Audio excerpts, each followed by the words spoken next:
So good morning. How's everybody doing today? So we're going to talk to you a little bit today about how to secure an Office 365 environment, very specifically around political campaign scenario, which is a very unique scenario, which Ethan's going to cover and kind of explain where that comes from.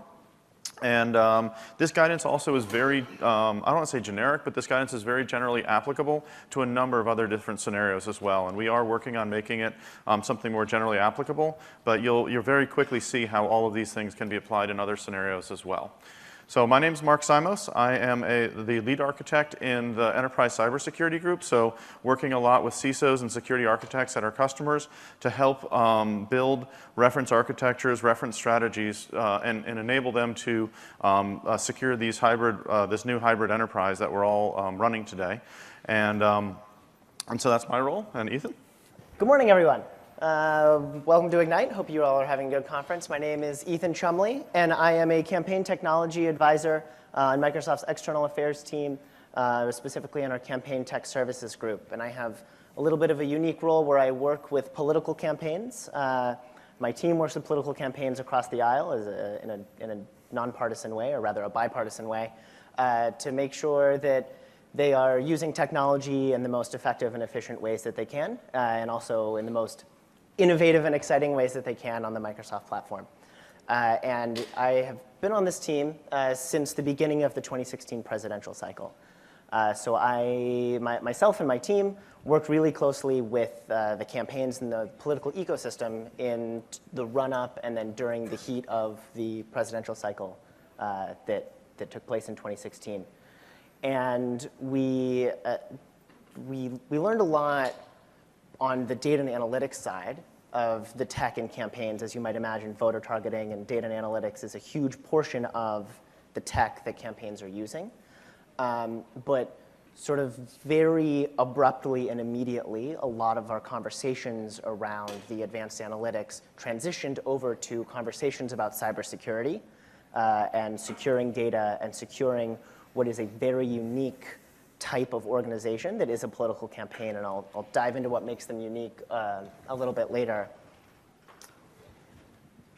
But let's start with this, right? I think everyone is familiar, if you've turned on the news or watched anything around the presidential cycle, that cybersecurity hacking was a huge element in the campaign and in the campaign season.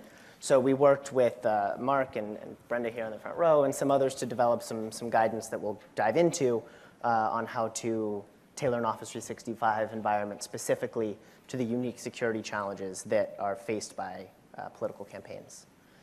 To give you sort of a broad overview of some of the work that Microsoft has done in the political space, we have a video that I'll play here in just a minute. But our campaign tech services team has been involved in the political arena, starting in a major way with the Iowa caucuses, which, if anyone here, is anyone here from Iowa? No? For those that don't know what the Iowa caucuses are, they are maybe the strangest part of politics, where people literally vote with their feet for a presidential candidate by standing on one side of the room or the other. And then they are counted by hand, and someone in the room picks up a phone and calls a single phone number. And reports the vote tally, and that's their official primary. That needed some modernization, so we jumped in there. So that was sort of our first major foray into the 2016 cycle, carried forward into the conventions, carried forward across the campaigns and our partners. So let me just sort of roll this video and give you guys a good idea of what we did.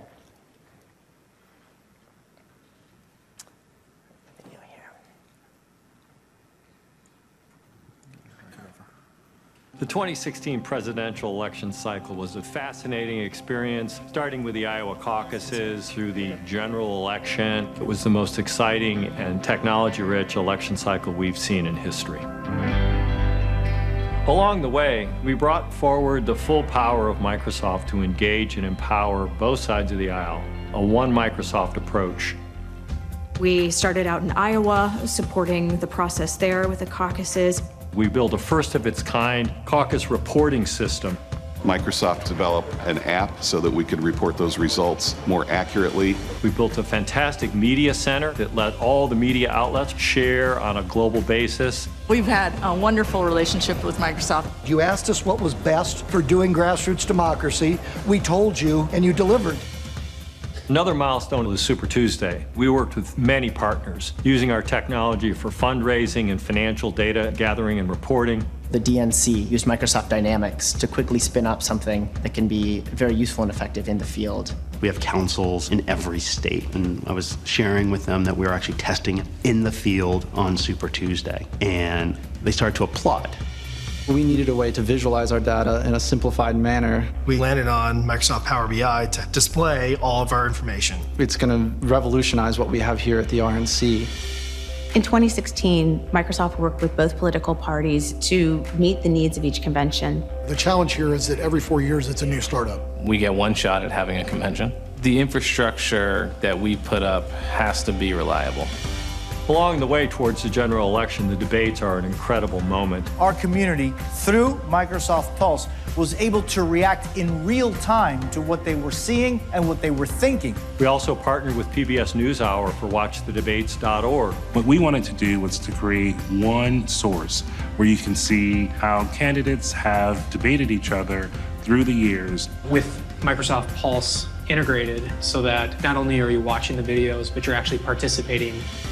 Technology can improve the political process by opening up data that makes our election as smooth as possible. The Bing Elections Experience is a year-long project meant to get at the data behind the elections, from figuring out who the candidates were, the issues that they stood for, to the big event, the live election night coverage. Okay, on election night, we had all kinds of activity going on. Making sure that the RNC and the DNC and the DCCC have the tools they need to make sure data is coming in real time, working with Power BI, working with Microsoft Azure. I'm very proud when I think of our efforts on being engaged in the political process, and particularly on the technology side. Over the next cycle, going into 2020 and 2024, we're going to see an immense amount of technology being used. You can count on Microsoft to be there, engaging and partnering across the aisle.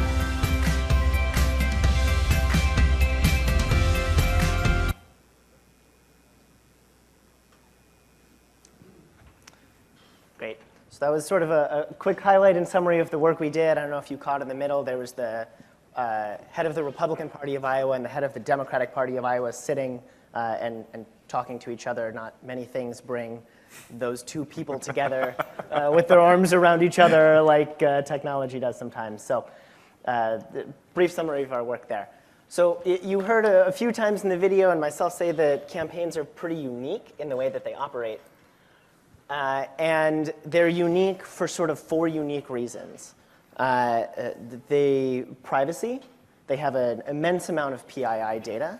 Voter data is, by definition, data about voters is personally identifiable, not your vote count, but some of the targeting and analytics work behind that, the information that they're sharing, the volunteer lists, the fundraiser data. They are uniquely scalable. There are not many industries in the world that I know of that intentionally form a startup with 2 people, 2, 4, 6 people, scale to potentially thousands, and then tear themselves down with the intention of spending every dollar they have within 4 years and then completely going out of business and going away for 3 years. Right? They have a very unique ramp up and drop off that a lot of organizations don't have. Security. You've been watching the news and the headlines. I don't have to speak too much to the importance of security in this space, but it can't be understated that making sure that the right eyes fall on the right data is crucial here, which was why, in part, we developed the guidance that Mark's going to go into here, was we wanted to go to a political campaign with sort of some turnkey guidance with some prescriptive steps. And say, hey, we notice you're starting a campaign. Here you go, follow these steps, and don't end up in the Washington Post. That was really our motivating factor behind here. And all of this in large part because campaigns are entirely BYOD. With such an odd cyclical nature of the staffing of the campaigns and the way that finances work, it's just impractical to buy and manage devices for every campaign staffer and volunteer. So To sort of explain some of our prescriptive guidance, I'm going to turn it over to Mark here. Yeah, and so as you look at these things, how many technologists do we have in the room? Does this seem like this is going to create some interesting technical challenges to be able to do something like this? Yeah, so the interesting thing about this scenario that is one of the reasons that we started with it, in addition to obviously the investment that Microsoft is making into the process of that, is it is a challenging one. It stretches our guidance and best practice and recommendations to their limits. And so it's something that actually is a great scenario for us to document first and then allow us to then, kind of fulfill through it and adapt it to other industries. So that's kind of the big deals here. And so, as we go through this, you'll see where we're focusing very, very heavily on a lot of different areas, because when you look at the technical side of this, you need to have secure email. You need to, essentially trust that that email is going to be delivered to the right people. It's coming from the right place. You need that secure collaboration protected files for making sure only the right eyes are actually on those. The identity management that underpins all that, because, anyone ever tried to make a security claim or a statement without an identity in the sentence? There's kind of this grammar thing of a subject and an object that only these people can see this document. Those two things are really an identity of the document, the identity of the people or the group or the users. And so identity is so critical to the security assurances. It's just almost seamless. And then, when you talk about all these different organizations, how many folks here have ever tried to manage partner accounts and had to kind of deal with all the challenges of that? Or do we create them? Do we manage them? Yeah, it's a tough space, and so that's where some of the B2B stuff comes in, where, I don't want to issue you a passport to go around my country. I'll recognize whatever one you got. I'm just going to make sure that you can only go to the places you should. I don't want to have to give you an identity. I just want to authorize you to the places of it. And so that's where some of the B2B technologies come in to really help with those scenarios, so that you don't have to manage all these identities. You only have to manage the access that they have to your stuff. And then the device access, again, the BYODs, there's an insane amount of those. And how do you manage those, as well as the fully managed and issued devices, and getting into the mobile application management space, so you can enable access to those securely, and of course, the analytics. So these are the technical elements of it. We're going to kind of go through this. Now, first thing here is all of this is public and published. So there are test lab guides, as well as the overall design guide that we're going to be walking you through portions of, kind of highlights and select pieces. That URL, which we'll show on the screen in a little bit, has all of those resources, and you can go and set this up for yourself, read about the designs, kind of the why behind it, how we broke things down. So there's a lot of detail out there, and we're really just going to be kind of highlighting some different parts of it here. So one of the things that we wanted to highlight here is, so that'll be coming up again. One of the pages of the document, let me actually bring this up in the document itself. We have this page here. This is one of my favorite pages. This is essentially a kill chain. Oh, it's not showing up on the screen that I thought it was. Let me describe that on the correct screen. There we go. Maybe? All right. Okay, let me zoom out a little bit. So this is effectively a kill chain of the common attacks that we see, right? These are the, starts with phishing, starts with a device compromise, walks through credential theft, lateral traversal, all sorts of different techniques that we see attackers use all the time against political campaigns, against other enterprise organizations. And so what we've done is we've mapped out each step of those, thank you, and identified the different measures that are really in this solution, called out in the solution in different places, that will help mitigate each of those different pieces. So you have this understanding of here's the attack flow, and then here's all the pieces of it. So that's one of my favorite pages on it. That talks about that, just to make sure that we have context on what does keeping all this secure mean, what are the things we're actually protecting against. And if everyone didn't get a copy on your way out, we have printed copies of this slide right there on the front chair there. Yep, nice big pages too. So when we take a look at this design process here, this is the process of going through and getting this tenant designed as quickly as possible for these scenarios. And so the first piece, we always start with identity. So what are the roles, from the business functions of the campaign, for the campaign functions, I guess you could say, what are the different people and what do they do? right? So we have volunteers, we've got the people that knock on doors, we've got the people that are planning different things, the people that are running analytics, you've got the VIPs, you've got all these different roles that perform a different function in the organization. And some of those, of course, have to be instantiated as, these all have to show up in either getting an account, bringing their own account, et cetera, and they have different decisions about what capabilities are there. So that all starts with who you have.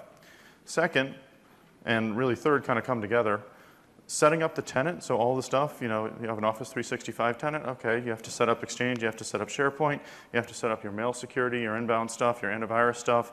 Are we going to actually use safe links or not, which we do recommend. There's a lot of decisions, about a handful of decisions that you have to make there. So first, kind of setting up the tenant itself.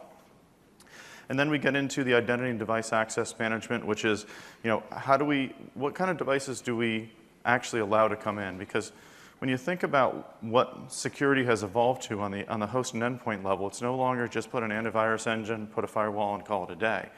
You have different types of devices. You have dozens of types of devices you may have to deal with. And each one of those may have a different level of security and compliance configuration. Is this something that, it's an Android or an iPhone or a Windows Phone device? Yes, I did say that. And is it compliant? Is it managed? I mean, there's all these different ways that you can measure the level of trust you have in it.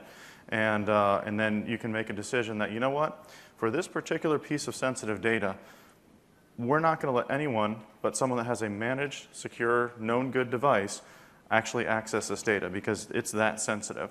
Well, whereas this other thing, this list of so many tasks that have to be done, they can come in with their BYOD device and it doesn't even have to be managed, or it may be just that it's managed but not necessarily compliant. So you can have these different levels that of device trust before you can actually, that you use to then protect your data.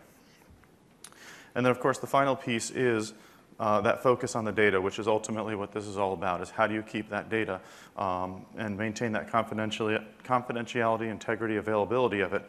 And how do we do that in the form of the SharePoint sites and the file protections. So this is that process. Making sense? Okay. So we'll start with the identity and the roles piece. And so this is a three-step process. The first is figuring out who your users actually are. In the case of a political campaign, do you want to kind of comment on some of these? Yeah, so the campaigns are probably not so unlike most larger organizations, but they have very defined roles where there's senior and strategic staff. These are the candidate, these are the VIPs, and the campaign manager that have access to probably some of the most sensitive information and should probably have their devices treated as such. All the way, you can trickle this down through IT staff, operational staff, finance directors that should have finance data, but maybe not others. And then you have some unique categories and some external users that are hourly paid contract staff, paid volunteers that are knocking doors, that only need to be lightly managed, or you maybe even have external political consultants. Hey, political consultant, will you review this one document that I want to securely share with you? Thank you for your time. I don't really need to talk to you again, right? How do you manage all of those organizationally? Yeah, go ahead. And then, so once you have an understanding of that, and of course you want to understand the whole process before you go in that decision because you need to know what decisions you're making on it. The first big decision is, do they need an account? Or can I just have them bring their own, Office 365 or Azure AD account from their organization or Facebook or whatever the case may be? Yeah. Do we want to just let them use their own accounts because we don't want to have to manage their identities, accounts, passwords, you name it? And then some of these things, hey, this is just joining a Skype call. We don't need you to log into that. This is just joining, this is just seeing a copy of a document. This is, we don't need you to do much more than that. And so it really breaks down into those. We're going to fully manage the identity in the account. We're going to accept your identity as you kind of bring your own identity to our organization. We'll just manage the authorization. Or no account at all, don't need it because you're just knocking on doors and you're going to the app and you're done. Hopefully that was an accurate example. That was, yeah. That was Thank you. He keeps me honest here. And then the next piece, of course, is, everybody's done some sort of group management design in their IT career, if they've done anything technical, actually turning that into Azure AD groups. And, for things like group-based licensing, there are some dynamic groups that are possible in Active Directory, and then you provision all of your different capabilities to that. So when you take a look at this, the reason that you kind of go through this process is you need to be able to map in the capabilities that each of these accounts need access to. So, what do they need to do, and really understanding those roles. And again, we have the default template here for what works for the political campaigns that we worked with. And then the security assurances and the security capabilities, features, protections that need to be then applied to those accounts. So there's sort of those two halves or those two parts that go into that design process.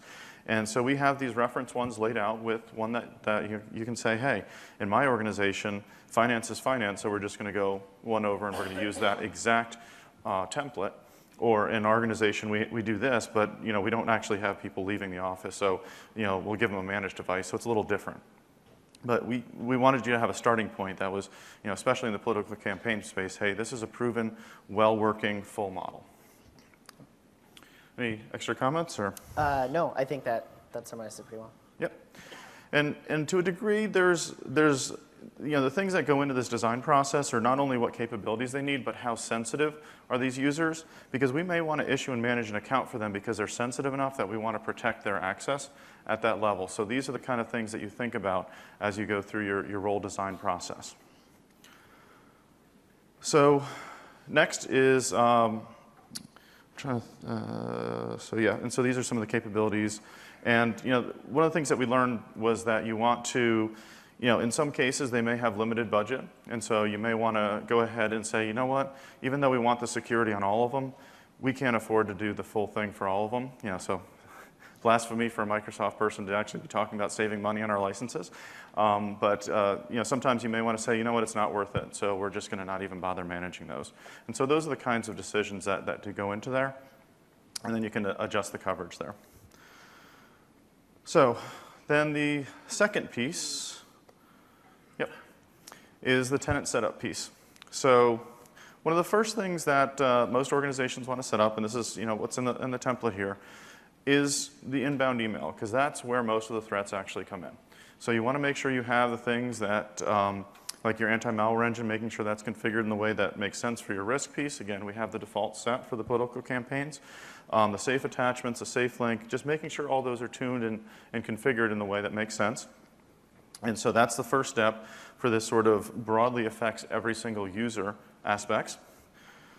The next step is for the Exchange service as well as the SharePoint service, making sure you set all the tenant-wide stuff to make sure you have all the right transport rules in place, modern auth, and all the SharePoint options. So just basically configuring all these tenant-wide things that are set at once affects all users. And then within Azure Active Directory, you may have the need, looking at that name locations block there, you may have the need to define, you know what, this network is actually well managed and trusted by the campaign. We don't need to worry about, extra security things because we feel like, being on this network, if the device comes from there, that it's got a strong sense of security. And so you can actually use that as a factor, and so you need to define those. It's one of the kind of prep steps. And then there's the blocking of the non-modern auth piece, because we're towards the end of a protocol transition right now, and you want to use as much modern authentication as you can for security reasons. So that's why that's in there. Yeah, let me just give a quick example for the named locations, which was an actual use case that we saw last year. Was some campaign offices or campaign headquarters or national party headquarters would manage their own networks within the building, so they assumed that devices coming from there were trusted, and they could sort of relax that named location scrutiny a little bit, whereas their employees out in the field were much more likely to have compromised devices. So, yeah, if you want to, for example, I'm going to prompt for MFA, but I'm not going to prompt for MFA in the office. Right. Yep. So we'll take questions at the end. We're going to say about 5 or 10 minutes for it. Cool. Sorry. And then the next piece that we want to set up for the whole tenant is the cloud app security. This is a very rich set of capability. I'll try and give it a quick treatment in a couple of bullet points, but From a threat management perspective, it really allows you to see what's going on and identify unusual behavior by any given user. So it actually profiles the individual user and says this is their normal pattern. They log in these types of locations, these geographies, and then you can notice then all of a sudden they're logging in from a very different part of the world at an unusual time. So there's a lot of those capabilities built in. And there's also the ability to discover a bunch of different cloud applications that are being used that might not be the secure OneDrive or the secure SharePoint that you guys have set up, and they're kind of working around that. So there's a lot of different ways that you can use the cloud app security, and it's a beautiful analytics engine on there.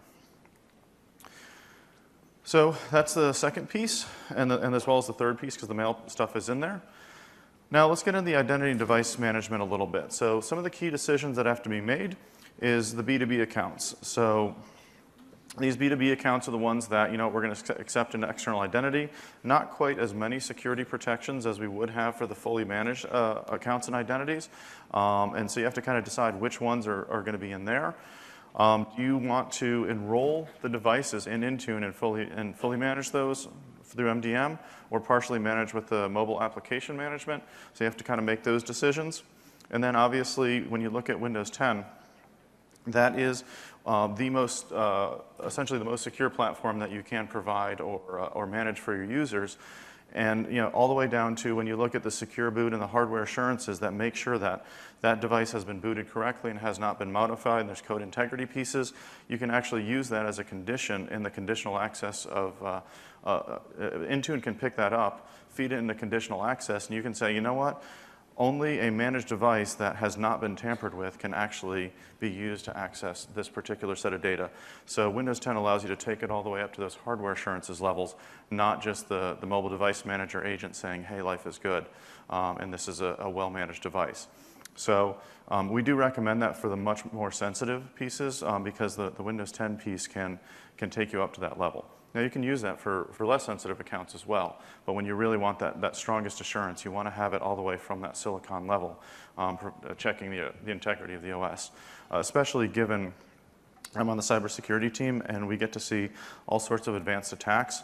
When you talk about a political campaign is not going to be, it may be targeted by kind of small-time players with limited skill sets and tools, but truth be told, political campaigns and the influences and attacks you see are going to be from some of the heavyweights. You're going to see the nation states with huge budgets and a sophisticated library of tools and the ability to do really, really advanced things.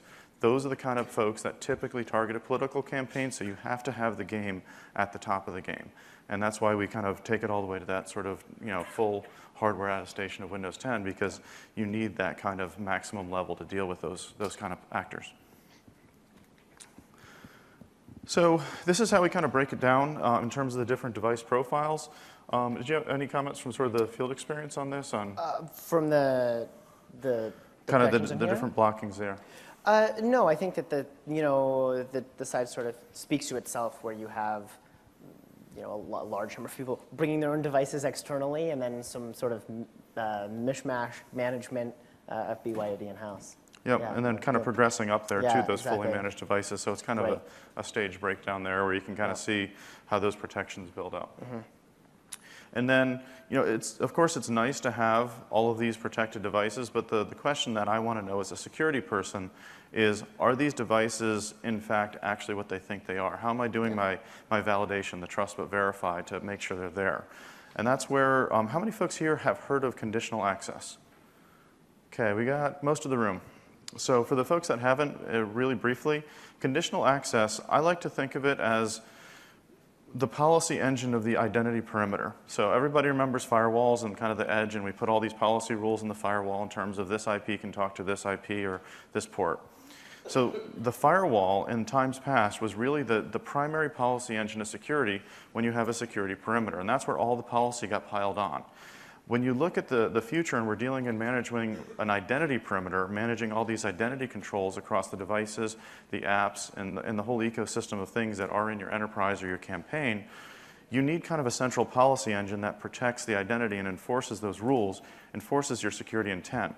And that's what conditional access really is that policy engine at the identity perimeter. So this is a part of Azure Active Directory, and it enforces things like requiring multi-factor authentication, making sure the device integrity is in a good place, making sure that the various different pieces of like which applications a user can get to if they have a trusted device, which ones they can get to if they don't have a trusted device.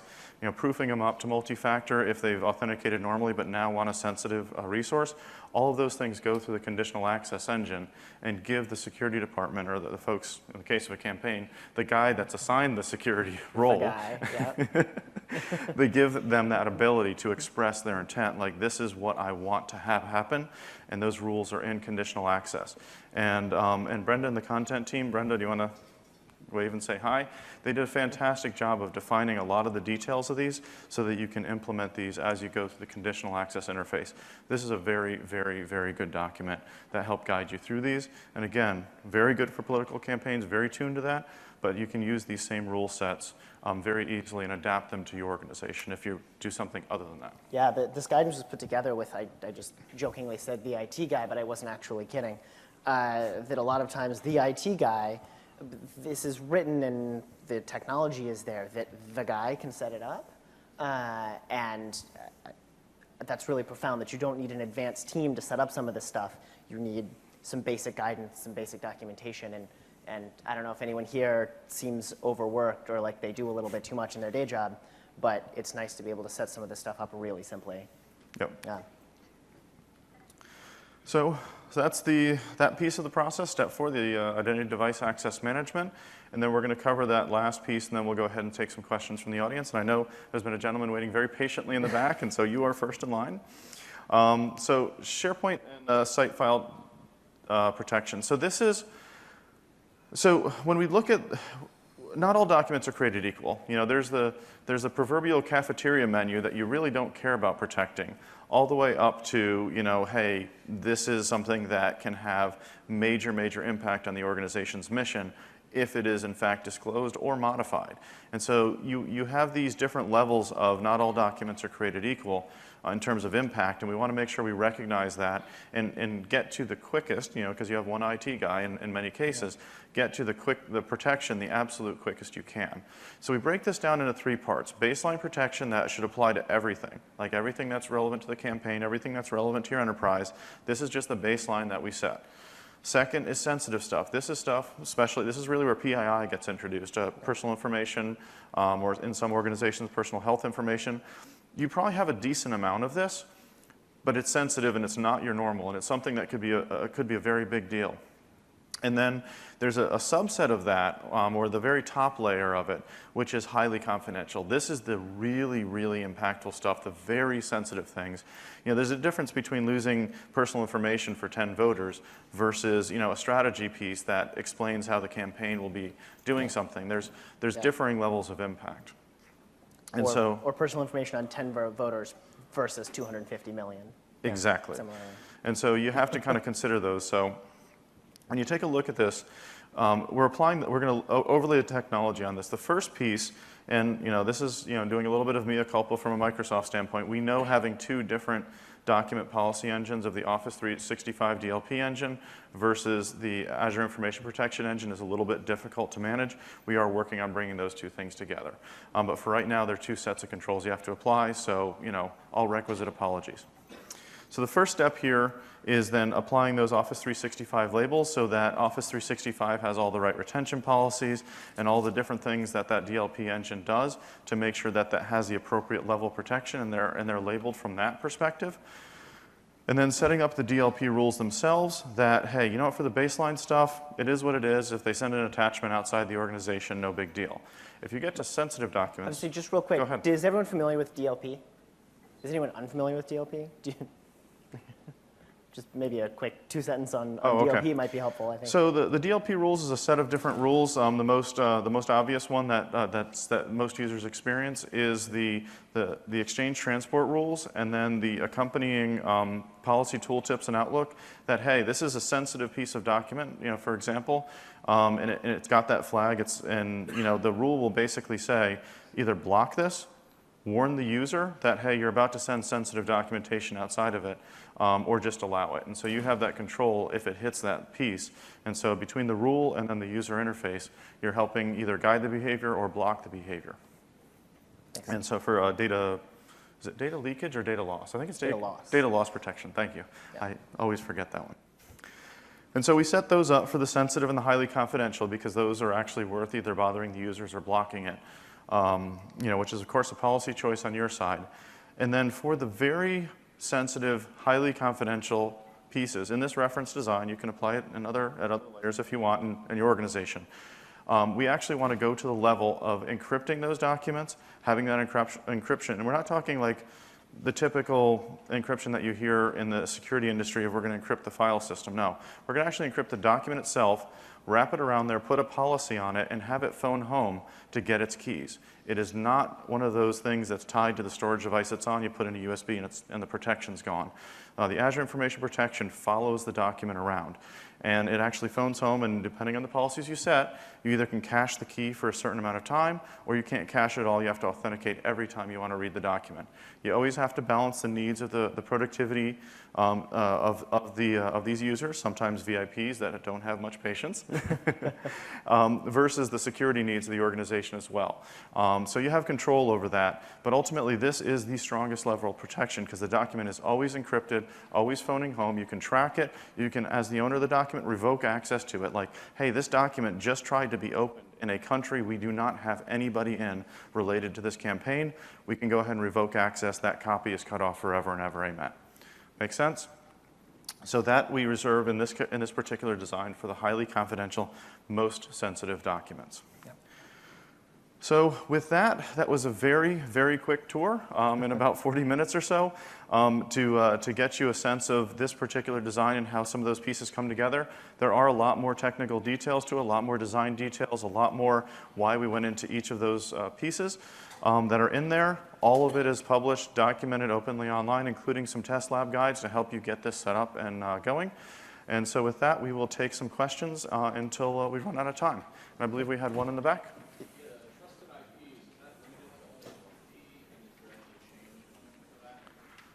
So the question is the trusted IPs in the named locations from earlier. The question is it limited to 50, and do we have any further information on it? I don't happen to know that answer. I don't either. So that's something we can follow up with offline and help you get the answer to that. So thank you. So if you guys have any other questions, please step up to the mics. Yeah, come to the mics if you would, so everyone can hear. And we've got about 6 minutes left to answer some questions here. Yeah. Hello, I want to ask a question about the Azure Information Protection labels and Office 365 labels. So how they are different, and in which case we should use which one? So, yeah. Do you want to take that? Go ahead. Okay, I'll take a stab at it. If you're more familiar, if not, I can. Why don't you take a first stab and I'll see if I know more. Sure, so the Office 365 labels are easy to apply to Office 365 content, SharePoint sites, documents, et cetera. And they are more, when documents are living within Office 365, that's a great way to manage those classifications and labels internally, to set up those internal silos. When you're sending them externally to people that might not be managed or may not have access internal to O365, that's when typically I look to Azure Information Protection to do that encryption and that authorization against the document itself. That's been my use case of differentiating between the two. I don't know if you have. Yeah, and they really address kind of I want to manage my Office 365 data well and make sure the retention policies and all that kind of stuff are done within, as Ethan mentioned, that zone of Office 365. If you want those protections to extend outside of it to whether it's on a USB device, downloaded to Box, Dropbox, et cetera, that you need AIP from sort of the reach perspective. But the AIP is purely designed around protecting the data and tracking and revoking it. It is not going to guide or drive your retention policies and e-discovery and the other things that you would want to do. Okay, so Office 365 labels doesn't protect data with RMS template, or do they? It can. Okay. So you can set up Office 365 labels to provide certain levels of protection. That last mile of protection as it leaves your organization is not, you're going to need Azure Information Protection for that. Okay. But if everyone is internal and there's just sort of basic access and basic security that you want to apply, you can use Office labels for that.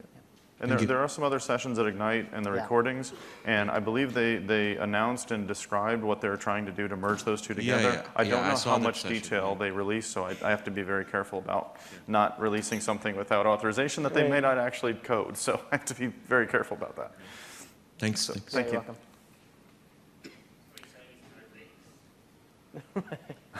See what you did there. So with that, we'll, seems like there's, we got one more for the mic, and then we'll close up and take questions afterwards. So I work for a fairly large nonprofit in Seattle that has a very similar mandate to what a political campaign would as far as timelines and small to large ramp up.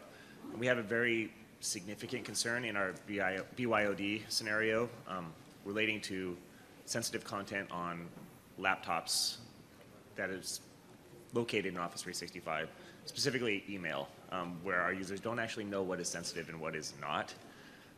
We're looking for, and it sounds like Intune is providing some of this now, conditional access for the Outlook client specifically because it caches things locally on your hard drives. Is that something that I can get guidance out of this documentation for how to set that up, or an engagement So model? overall, yes. So first of all, one of the things I forgot to mention is we actually do have guidance for nonprofits. That is the second one that we released. So just want to make sure you, so the protection of the data is kind of a combination of these factors coming together. So as far as who gets access to it, conditional access kind of helps drive that engine and making sure they've got the trusted devices. The Windows 10 controls, some of which conditional access measures and make sure are on, some of which, kind of trusts that are there. That would be where the data at rest is kind of protected in the caches and a bit lockered, et cetera. That kind of stuff would be done on, the Windows 10 as measured by Intune. And then I kind of forgot the other piece about the cloud. I don't know if I quite followed that. It is specifically around just right now the way Office 365 is architected is unless you specifically block something from happening, any user anywhere can log into their mailbox with an Outlook client. And that's the piece that I'm trying to prevent. Correct, and that's where the conditional access rules come in, where you go from a, kind of an open access platform. Once you're authenticated, you can do whatever your authorization is, to we're going to measure the quality of your authentication, make sure you're on a good device, et cetera. Conditional access is that pivot point that puts those things in and makes sure you're coming in from a trusted device. And also, you had mentioned that users may not know what's sensitive. Yeah. There's, in part of the DLP rules that you can set up is to search content. Yeah. So scan this email. Does it have what looks like a social security number in it? It's probably sensitive. We should treat this differently. Even if the user isn't thinking about it, you can Is prompt there any them with component of pop-ups. that would work with, say, SharePoint document libraries as well, so that the users don't, because say you go through a giant SharePoint migration, and you don't take the time to mark things with appropriate tags or labels along the way. So now you've got all this data out there that's permissioned for your organization, but it's not prevented from them sending it out. Yeah, so the DLP rules can apply across O365. Okay. So just as easily as it applies to mail, it'll apply to the documents in SharePoint as well. And there's Correct me also if I'm wrong on that, and there's a couple pieces. There's a couple catch points that the DLP rules will pick it on, the transport rules and a few other places. But the Azure IP piece also has auto classification engine that's built in Office. So as documents are created, it sees those things. You can either auto classify it, no questions asked. You can have it suggest a classification to the user and then say, this is what we think it is based on the fact that you have 5 credit card numbers in this thing. Or you can have the users, manually classify it or reclassify it up or down if those rules were wrong. So it has that full spectrum of auto classification for those protections for those sensitive documents in there as well. Awesome. Thank you, guys. Yeah. Thank you. Thank you. All right. Thank you, everyone. Really appreciate your time. Yeah. Thank you.